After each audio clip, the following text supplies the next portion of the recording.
Hey everyone, today I want to share with you something I've been working on for a very long time now, like maybe 2 years even, just because I kept taking breaks, but it still took me a lot of time and I'm really proud of it. I'm going to show you my process here in this video and kind of explain a lot of the design choices and little extra details that you might not notice by looking at a picture. This is the first miniature project that I've ever tried to make and then completed in full. So there are a lot of, small mistakes and things I didn't know when I first started out, things I learned along the way, but I'm still pretty proud of it. And I think this was a great learning experience for me for making future miniatures and crafts. I'm excited to share what I made with you all.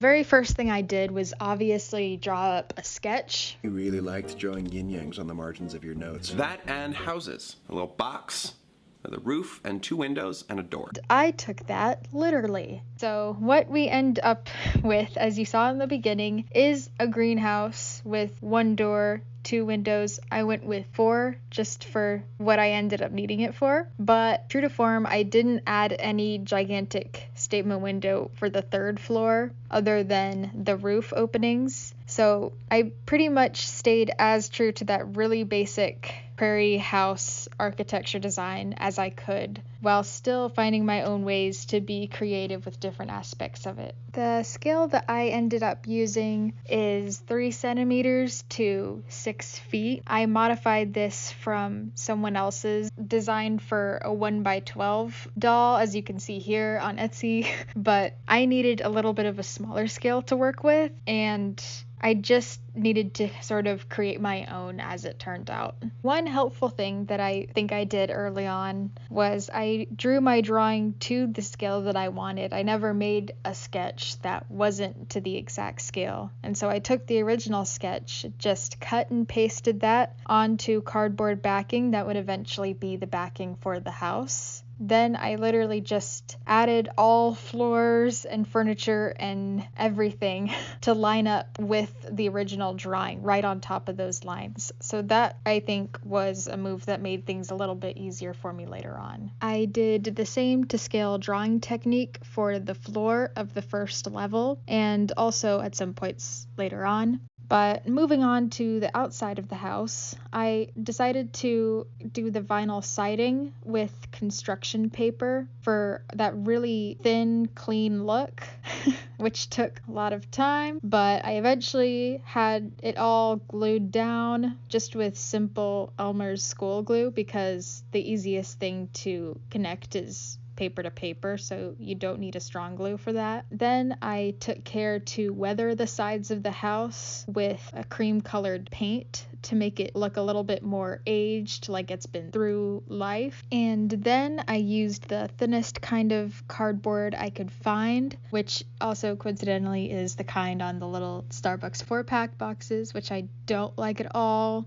So I used a few of those to cut out and make really thin window panes, door frames, and also a lot of the furniture in the house because it is just perfect for the really small scale that I'm working with. Oh, and you can see here that I cut myself with the little blade that I was using, the little X-Acto knife, so don't do that. Then I also used plain old clear plastic for the windows. I taped them up from the inside at first and then had to go over them with other materials later on, but that was just a temporary fix. And now we can finally get into the fun part of creating stuff, which is the really small details, the furniture. So here you can see I've gotten started on the stairs, the table and chairs. I put together just a whole Mod Podge of random rectangular shapes for the kitchen because you're not going to be able to see it very well in the final product, so I could afford to be a little bit more relaxed there. One thing I'm proud of here though is I thought to use a metal stapler for the fridge handle, and I like the way that it looks. As messy as this part is, because at this point I did not know as many tricks as I know now. And it shows. I glued all that down before painting. Ooh. Speaking of furniture, here we have Patton's loft bed. So each of the sides have a different kind of bed, and for Patton, I thought obviously he's gonna want something like sort of really cute and nostalgic, like a bunk bed, or since it's just him in the room, I ended up doing a loft bed. And as for the walls, I took inspiration from the Why Do We Get Out of Bed in the Morning video. The little cute drawings on Roman's side of the argument. I thought, one really sweet thing that Patton would probably do is let Roman paint the walls of his bedroom. So one of the walls is this really cute imagination castle, imagining type drawing, and the other is the castle itself, as in like Roman drew the kind of home that he wished they were living in. And right next to that, actually, I have in black pen a very simple drawing that is just the house, labeled house. And I think, because Patton likes being fair, he would also let Logan paint part of the house. So that would be his contribution, just house. And then, of course, the wall that is facing outward, I modeled after Patton's cute little card that he gave to Virgil of them as a family with a rainbow and a sun with sunglasses. Just so Patton. And that's the wall that he did himself, obviously. Now here I did something really crazy, which was I did a little screenshot of every single photo that popped up in the background of the Moving On Part 1 and Part 2 and printed all of those out to scale so I could hang them up later in Patton's room because of course he's the type to have tons of photos along one wall. I'll be doing that part later. And I also printed out some wooden surfaces and that little painting that's in the living room and also a couple of photos for the living room.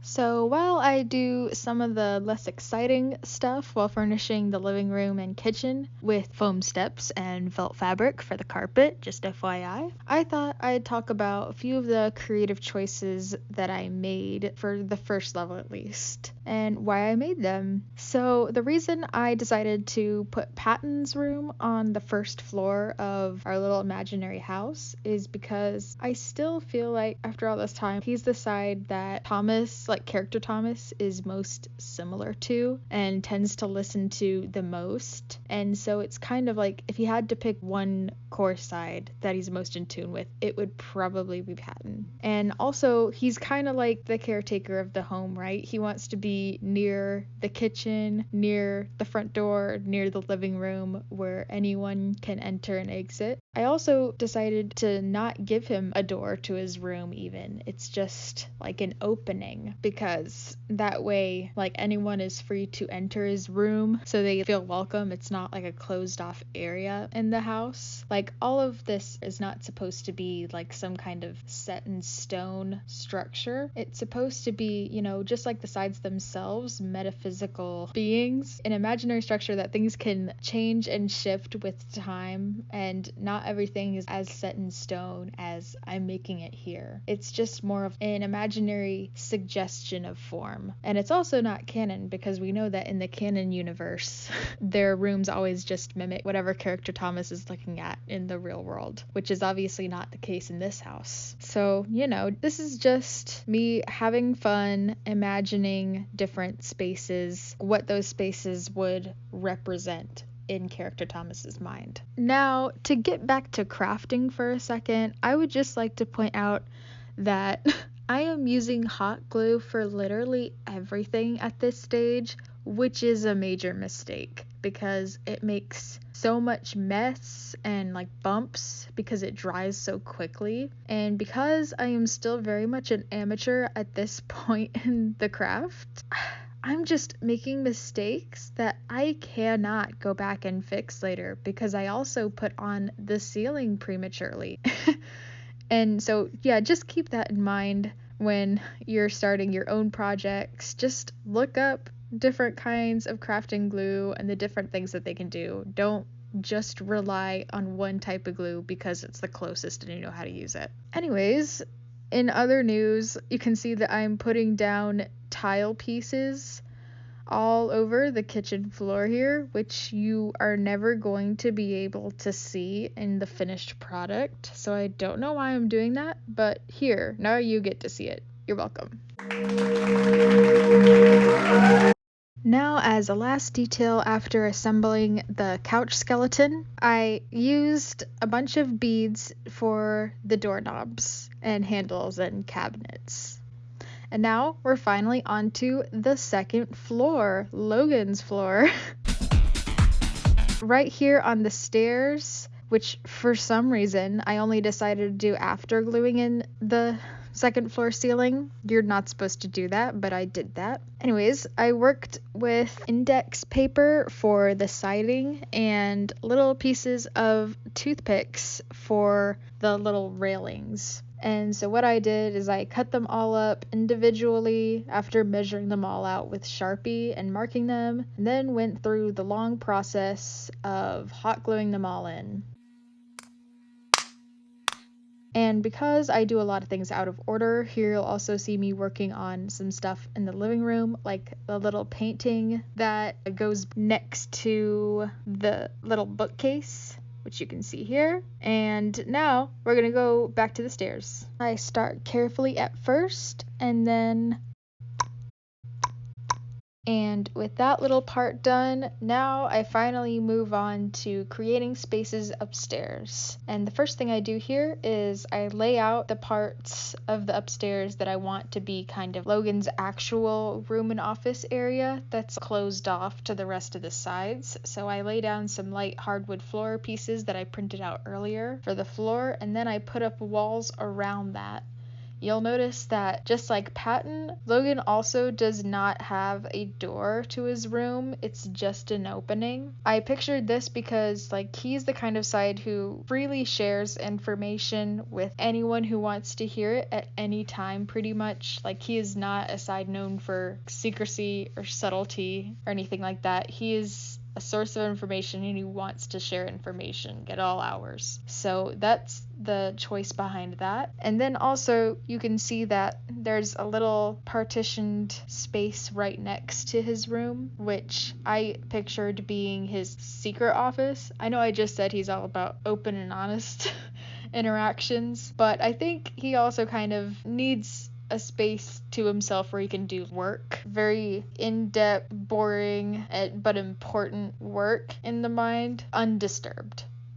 So, just because he's relatively open and honest about other things, about communication and sharing information, that doesn't mean that he doesn't also need space. I also see kind of that in his personality in the Sanderside series. So what I decided to do for upstairs is to the right, it's Logan's room and the private office. Those are his areas that are all his. But then off to the left, it's a little bit more public. So sort of like the living room downstairs, any side can enter or exit here and just sort of look at all the information that he has on display. And that's the story behind that. I also painted it white to give it more of a, I guess, sort of an office building look. Something very put together, bland, boring, professional. You get the idea. So now we're going to return to all those photos that we printed out earlier and just sort of glue some index cards to the back of them to give them a little bit more sturdiness. I did this for the hardwood floor portion. I don't think it was necessarily required for the photos, but I did it anyway, and I think it did make them a little bit easier to glue on. But we're not going to do that just yet. For now, we're going to put them here into an envelope to put aside for later, because that's going to be a long process. And right now,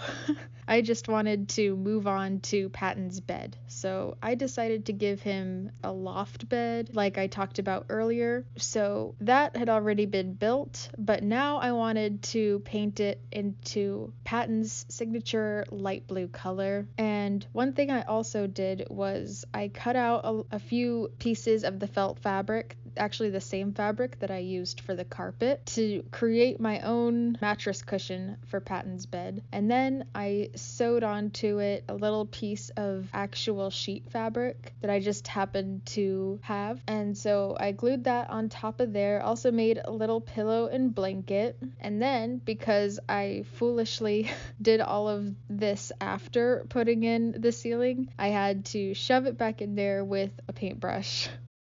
So returning back to Logan's part of the house, here I'm painting a little alarm clock at 7 a.m. with a little bit of white paint on a toothpick, very small, even though it probably would have made more sense to print out a clock face or print out a lot of the things that I did for Logan's level. A lot of it I decided to do by hand just for the fun of it. Even if it looks a little bit less perfect, it's still something that I did myself, so it has its own unique kind of quality to it. And here you can see some other furniture pieces that I did off screen, file cabinets, and a little plant that I made with little green plant wires. This is all to give it that kind of office space quality that I was talking about earlier. And here you can kind of see the division between the public office part of the floor and Logan's part with the bed, and I already put in a little bookshelf there. So basically why I made that decision to make part of the floor file cabinets is from pictures like this one that just capture an immense wealth of information that you have to go through like a maze, but I didn't want to recreate an entire labyrinth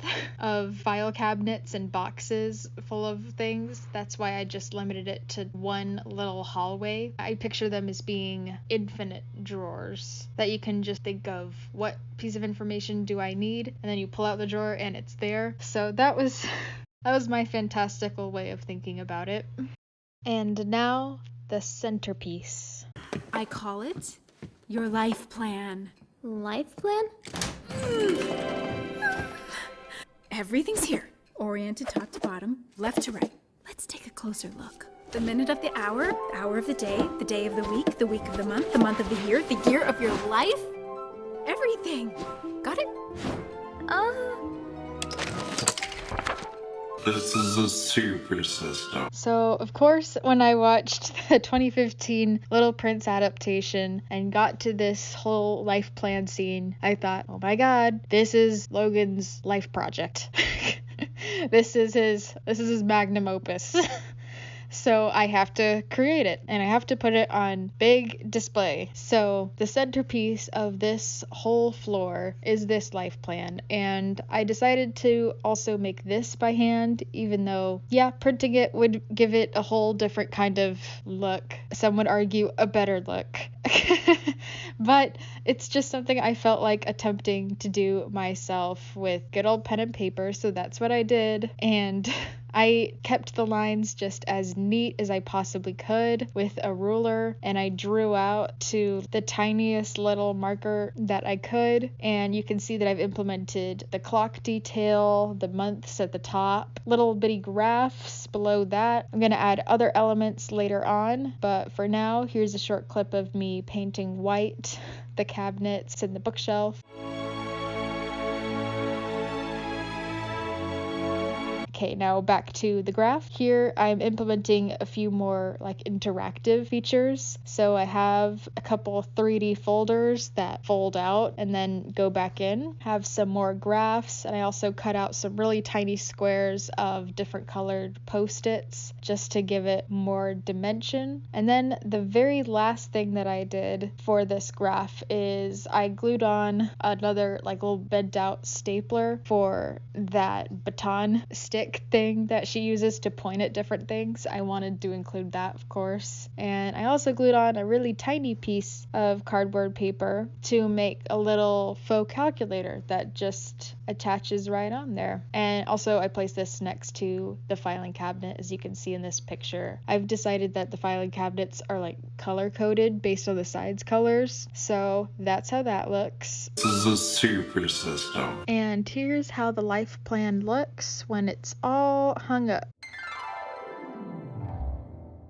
So now on to a few other details of the upper floor. I also made a little sleeping bag for Virgil, picturing that he's probably the type who really stresses and overworks. If he can't sleep, he's gonna go do work, and so maybe he'll sleep sometimes among the file cabinets, especially if he wants to just get out of his room for a while. I don't know if I'll keep this element later on once I actually get to that part of creating Virgil's room, but you know, for now, that's there. And then I also printed out some more details for Logan's room, like a clock face, a space poster, and the first of many book covers. In this shot, you can see that I've finally assembled his bed, the same as Patton's bed. I made it with real fabric and assembled it that way. And also with this shot, you can see the down view of the sleeping bag and also a few sheets of paper that I put into a cardboard box for more information storage. And here I'm assembling a few binders for the office, really small. I'm also labeling them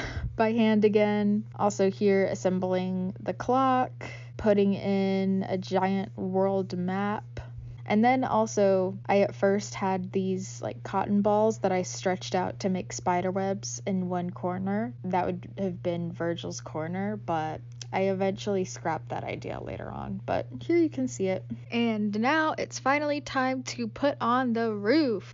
Well, it's still a little bit early, I guess, because there's not 100% done with everything that I eventually do on Logan's level, but I mean, you should really expect it at this point. I love jumping ahead whenever I feel like it. So yeah, the roof is going on right here. So I decide to have like an open roof window kind of concept since Roman is going to be up there. I can't picture a Roman room that has no windows whatsoever. Maybe Remus, but not Roman. It's actually, I really like the way that it turned out with these big, really grand openings where you can get lots of direct sunlight and you can look up at the stars at night, and it sort of gives the third and final floor a really unique shape as well compared to the first two levels, which I mean Roman would like being unique. And also third reason why I put Roman at the very top of the house is because conceptually the way I think of the three core sides is the heart is like the most grounded. And I guess in character Thomas's case, he wears it on his sleeve, and that's where Patton is. And the level right above that would be like just as frequented, but also a little bit more like higher level thinking and sort of the mediary between abstract thought and experience. And then finally, Roman is at the very top where he deals 100% in the abstract, in the creative. And he kind of likes to be, you know, at the top, the penthouse suite. However you'd want to call that. But anyways, that's the story behind that locationality. I'll get into more details later, obviously, but this is where it is right now. And here we have the basic structure of the roof with no color or anything yet added. It's fully tiled out. I even added a little chimney without the bricks yet. I cut out 2 squares of plastic for the windows. And with that, we return to Patton's room because, again, we do things out of order. And it is at this point that I remembered that Patton does not have a ceiling. So here I draw out a nice, cute, cartoony blue sky with puffy clouds and birds and a butterfly. I put it in, had to turn the flash on here so you can see it properly. And you can also see a little couch that I made off screen and forgot to film, but it's really cute. So finally, one of the funnest parts of this project is putting the lights in, because that's when everything really starts to come alive. For Patton's room, one thing I always knew I wanted to be the case is I wanted to put in twinkle lights. In moving on, you can see Patton's room, how it has this kind of dreamy, ethereal quality to it with twinkling lights everywhere. I wanted to find a way to replicate in a different way, obviously. I went for blue lights just to really hone in on Patton's signature color. And so I bought these lights at a craft store, and I will say they're not like the thinnest and tiniest string lights that you can buy, but they still look kind of huge in scale, but it's not the worst. I do really like how it looks. And now for the pictures. This took a little bit of time, but I think it looks really nice because, again, the pictures are like so tiny, even though it was hard to work with. They look like they're in scale, which is the most important thing.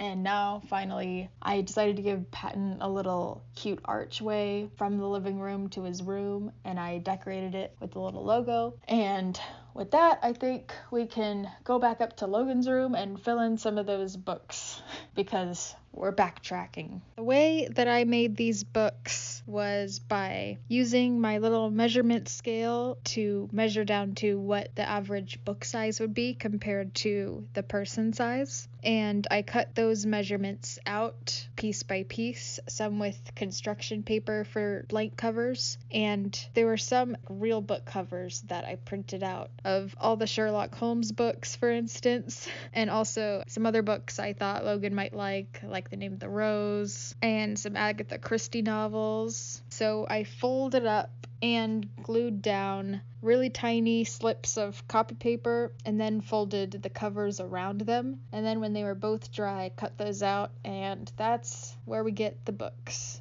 So here you can get a little preview of Roman's wallpaper, which I've already printed out at this point and glued down, but on the bottom level you can see that I've painted the walls to match the first level, and here I'm actually going to put in a little armoire for Patton and also put in some cute little heart curtains that are light blue and do some more crayon doodling on the walls.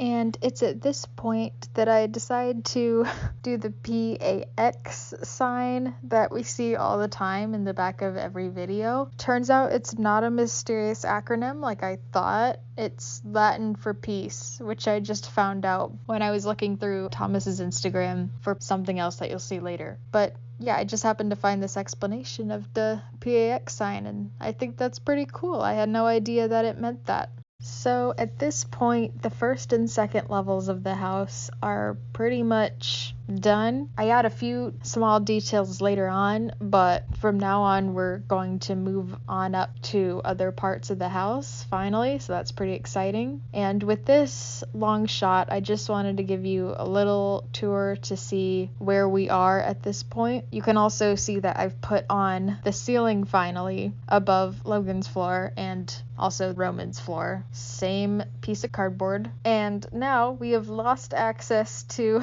Logan's private office, which was the plan all along. But yeah, so that is completely finished. Couldn't go back even if I wanted to. And now for the really, really exciting part, which is putting in the lighting for the first and second floor. So I bought these little LED lighting kits from Evan Designs online. I hooked them up with the little battery kit that they gave me, and here I'm pressing it on. This is the cool light that's gonna go on Logan's floor, and I wrapped the wire in the shrink wrap with a hair dryer. So here you can see I've connected the wires for the first floor lighting in the kitchen and living room up to the ceiling of the second floor by just kind of trying to bend and hide the wires whatever way I can along the edges and the seams. And I've also turned on the second floor lighting so you can see how awesome and amazing it looks. Yeah, I do disguise them a little bit better later on. But yeah, this is definitely an exciting part of the process to see all of the lighting turned on like that. But with everything hooked in on the lower levels, we still have the issue of disguising all of these wires and batteries and control buttons up top. So here you can see I've decided to tape them down to make sure that they lie as flat as possible. And I've also positioned them in a way so they take up the least amount of extra space possible. And also, as a little extra detail for Roman's floor, I cut out a little hole with an X-Acto knife for him to kind of have his own special red rope down and up, because, you know, he's too cool for normal stairs, obviously. And then I finally covered the whole thing in red carpet because, of course, Roman's room is going to have a red carpet as the bottom. Here, in a bunch of random shots, you can see that I've sort of started bricklaying on the chimney, and I also created a little treasure chest. This was my first idea for disguising the batteries. I try out something else later, but I do end up using this. And I also get started on making his bed. So the inspiration that I took for Roman's bed was like the beds of European royalty back in the day. So that's why it's bigger than all the other side's beds, more luxurious. It has that beautiful canopy top and fabric backing to it. And I also took a piece of fabric that I hand painted and sewed a little design into for the front, just to give it more of that luxurious look. And oh, here we're skipping back to the bookcase on the first floor. You can see that I've finally put in the last few little portraits that go on top of the bookcase. Speaking of beds, so I actually used these little friendship threads, and I did the same kind of friendship bracelet design that you would use for a 5-strand bracelet, and I just sort of laid a bunch of those on top of each other to make what looks like a multicolored quilt. And then also I gave Patton one last little row of pictures that he would definitely have before moving on to paint the little foam chimney bricks that I've laid earlier a deep red, and I also mixed in some black as well to give it a bit more of a weathered look. And then I also painted the inside of the chimney all black, even though it was absolutely not necessary. And I went ahead and also added a little extra roof piece to the back of the house, which you can see here. And then I moved on to finish Roman's canopy bed with a little bit of fabric, string, gold paint, and I actually imprinted the shape of his emblem from the necklace that I got off of the Thomas Sanders store, which you should definitely check out. And I imprinted that onto clay and then painted the dried imprint with gold. So we get that, and I put that at the back of the bed. I made a little fireplace here as well, which you can see measured out, and you can also see a clock back there, which I got as a gift, and I did not end up keeping in the room because I changed the color scheme later. But anyways, last piece of the roof tile right up here I did out of index paper so I could easily bend it in half and create the top there. And here you can see I've finished the basic shape of the fireplace and also fixed the edges there with folded paper before moving on to create some other furniture pieces like a makeup desk, a mannequin, and also these really cool 2 swords that I attached to the bed, and a nice little stage. So here we have the basic layout of Roman's room at this stage. Here I have it with a gold and dark brown accents along with the red. I changed this later to white and gold when I realized I was kind of accidentally putting my own tastes into his furnishings instead of what Roman's taste would probably be like. And also one quick thing I want to say about the treasure chest. So if you were in this Andersides fandom, you probably know like the concept of the imagination that Roman and Remus both have like extra special doors to, and I did want to implement that in this house somehow. And even though Roman's room is kind of an awkward shape to allow me to create different doorway, I decided a different creative way to do this would be he opens up this giant costume trunk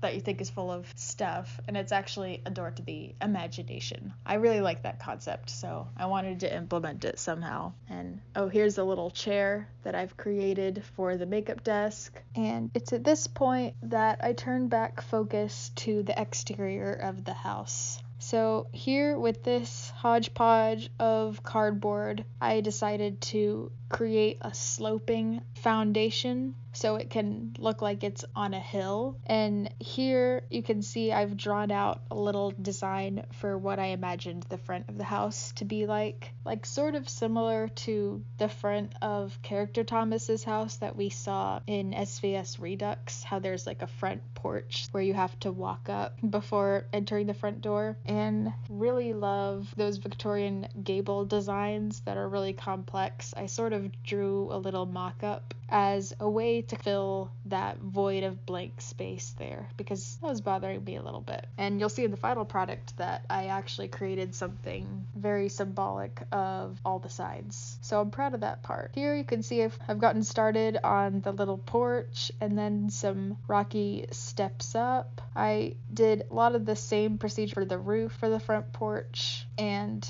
you can see the beginning of the gable here. I originally had it outlined in pink because that's kind of Thomas's color, but it looked too strange and out of place, so I ended up painting it in white later, just like all the other exterior elements. And this grassy surface I actually did not make myself. Again, I got it as a gift because the people in my life know that I'm crafting. Yeah, this is just from a craft store made especially for miniatures that I put down all around the house to make it look like it's outside. And now for some final finishing touches on the exterior, I'm laying down some more bricks, painting it all white, making sure it looks nice and neat. And then, once I've gotten sick of all that, then I can finally return back to Roman's room, where I start creating a grand piano, because he deserves it. He deserves a grand piano. And he also deserves a giant oil painting of himself that he's done himself. The only